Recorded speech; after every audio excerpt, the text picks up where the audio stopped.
Meus amigos, vamos meditar numa palavra bonita sobre a nossa missão. Eu entendi isso desde menino, que a Bíblia falava para evangelizar, e eu tentava evangelizar, às vezes os colegas não queriam, porque naquele tempo xingava a gente, dizia que nós éramos doidos, débeis mentais, gente do raciocínio inferior. Cuidado com esse pessoal que eles são perigosos, mas eu tentava e conseguia evangelizar alguns. Olha o que diz aqui a palavra do Senhor Deus em Romanos, capítulo 10,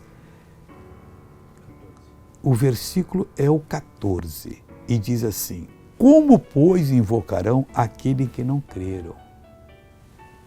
E como crerão naquele de quem não ouviram? Então tem que falar de Jesus, a pessoa tem que ouvir.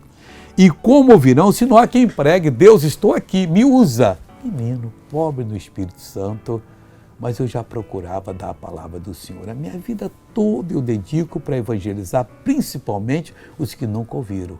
E Deus tem me usado bastante. Veja essa pessoa que foi abençoada contar o que aconteceu, em nome de Jesus. Amém. Pastor, eu tenho tendinite nos 2 braços, não tenho mais. E eu não podia fazer isso aqui, ó. Quanto tempo, Arlene? Desde 2002. Já tive até encostado. 17 anos só, pessoal.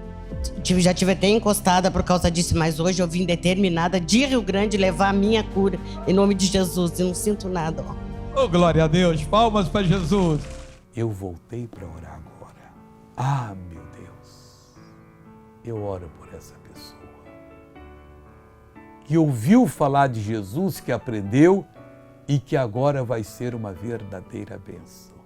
Eu repreendo todo o mal da vida dela, toda tentação, toda doença, miséria, sofrimento e declaro ela liberta em nome de Jesus. Amém.